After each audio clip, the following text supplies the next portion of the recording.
All right, let's dive into something pretty wild from the world of AI.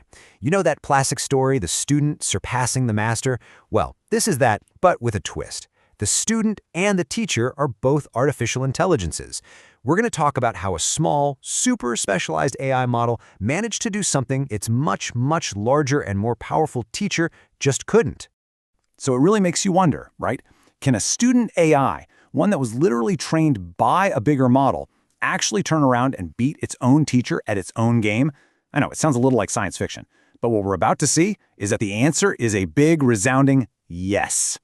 And look, this isn't some hypothetical. The proof is right here. This is basically the final report card.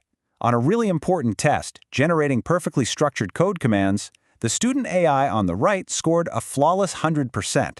Its teacher, over on the left, only managed 87.6%. This is the story of how a smaller, focused model achieved total perfection. Okay, so to really get how this happened, we've got to meet the main characters in our story. Let's get to know the powerful teacher model and its surprisingly capable star student. So on one side, we've got the teacher. That's Qwen 3 Coder Next, a big, general-purpose coding AI. And then, on the other side, we have our student, LocoOperator-4B. The first thing that probably jumps out at you is the size. The student is only 4 billion parameters. It's a real lightweight. The teacher, on the other hand, is a heavyweight.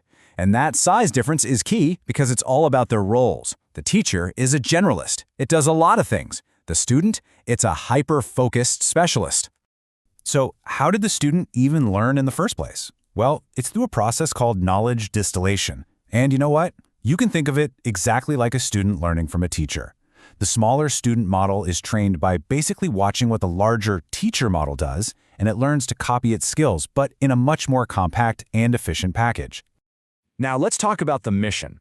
The secret to LocoOperator's success isn't that it's smarter overall. Nope. It's that it was designed to do one single job, and to do it absolutely perfectly. This is a story all about the power of specialization. And this is its entire world. It has one single job, exploring software codebases. That's it. It's not writing poems, it's not making pictures. And the way it does this is super important.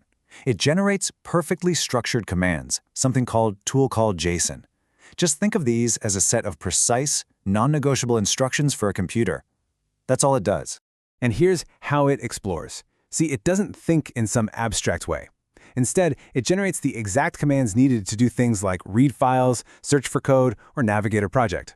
It's not doing the work itself. It's more like an expert navigator telling other tools exactly where to go and what to do.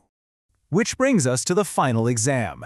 This is the moment of truth. This is where all that specialized training got put to the test, and where we get to see the hard data on how the student actually pulled it off and surpassed its master. The test itself was pretty simple, but it was really demanding. Both models had to generate those tool calls we were just talking about. But here's the thing. It wasn't about just getting the idea right. It was about getting the command syntax 100% perfect, down to the last comma every single time. Any little mistake was a complete failure. And wow, the results are stark. Just look at this. The student, LocoOperator-4B, was perfect. 100% valid JSON, 100% valid argument syntax. 0 failures. The teacher also produced valid JSON, sure, but it stumbled on the syntax, failing over 12% of the time because it kept generating these useless tool calls with empty arguments. The folks behind this put it simply, and I think perfectly. They just said, that's the student beating the teacher. It's a clear, undeniable win for the smaller, specialized model in its own backyard. So why do we care so much about one little model's success? Well, because it points to a really powerful new way of building AI systems, a kind of hybrid future where different AIs actually team up to get the job done. So what does this actually look like in practice? Okay, imagine you give a really complex coding task to a big AI up in the cloud. That AI is the big brain, right?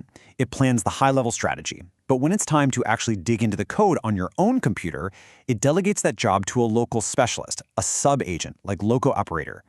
That little guy does all the exploring locally, then sends its findings back up to the big brain for the final analysis. And here is the absolute best part.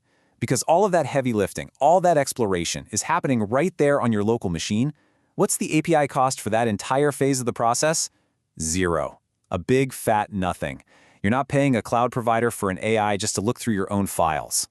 So let's just break down why this matters so much. First, you get zero API costs for all that code exploration. Second, you get more reliable AI agents because the specialist is perfect at its one job. It's lightweight, it can run completely offline on your machine, and it proves a super important point. In the AI world, bigger isn't always better.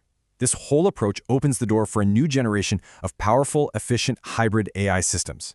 And all of this leaves us with a really fascinating final question to chew on. Is the future of AI going to be a single, all-powerful superintelligence that just does everything?